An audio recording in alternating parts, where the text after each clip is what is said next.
মশলা আমার কষা হয়ে গেছে, চারদিকে এরকম তেল ছেড়ে দিয়েছে। এবার আমি ফুলকপি ভেজে তুলে রেখেছি, সেটার সঙ্গে মিশিয়ে দেবো।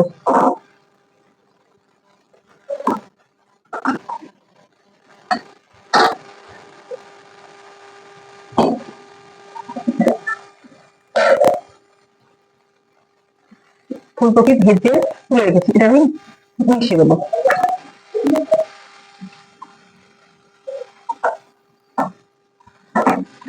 এটাকে ভালো করে মিশিয়ে দেবো। তরকারি আমার ফুটতে লেগেছে, আমি দুটো কাঁচা লঙ্কা দিলাম, একটু ঘি দেবো। নিরামিষের তরকারিতে ঘি গরম মশলা পড়লে বড্ড বেশি ভালো লাগে।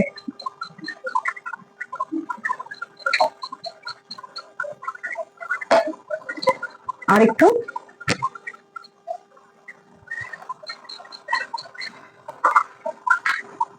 সামান্যখানে মশলা দেবো।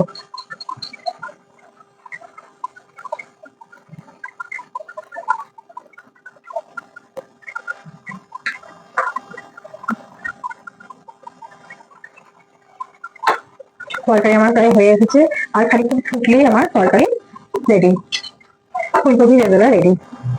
নিরামিষের দিনে এইভাবে ফুলকপি রেজালা করলে খুব সুন্দর খেতে লাগে। সেদ্ধ হয়ে গেছে,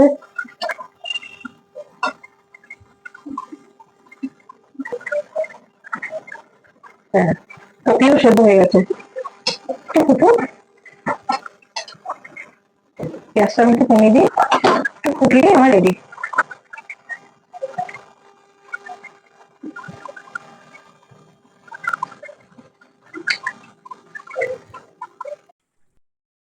ফুলকপি ভাজা হয়ে গেছে,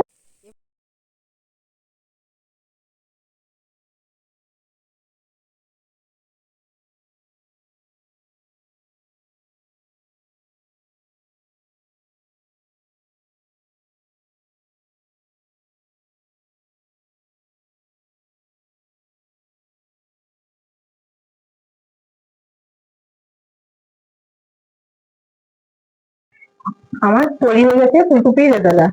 দেখুন কত সুন্দর লাগছে। নিরামিষের দিনে আদা বাটা, জিরে গুঁড়ো, ধনে গুঁড়ো দিয়ে কত সুন্দর ফুলকপি রেজালা হয়ে গেছে। এবার আমি করবো নিরামিষ টক ভোজবাড়ির স্টাইলে। দেখুন আমি কিভাবে করি। কড়াইয়ে তেল দিয়ে দিচ্ছি, এবার একটু সামান্য নুন দিচ্ছি,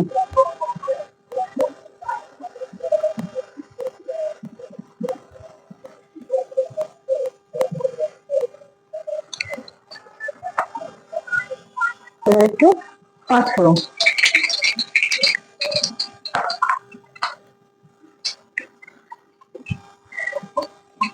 এবার একটু পাঁচফোড়ন দিচ্ছি,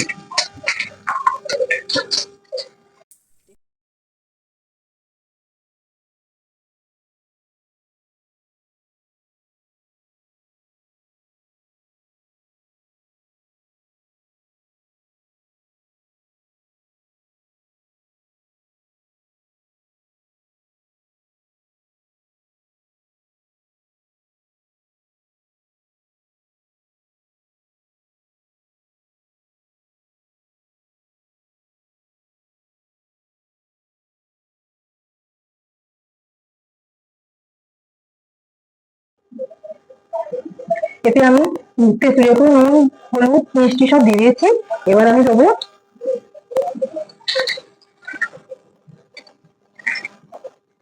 সেদ্ধ করে রাখা সবজি,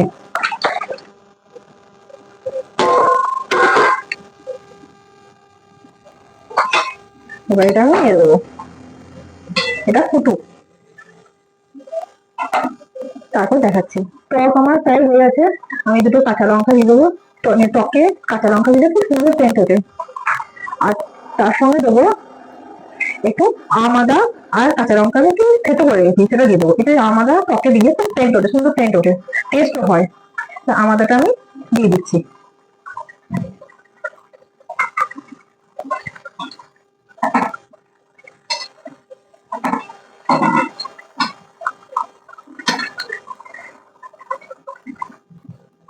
টক আমার রেডি হয়ে গেছে।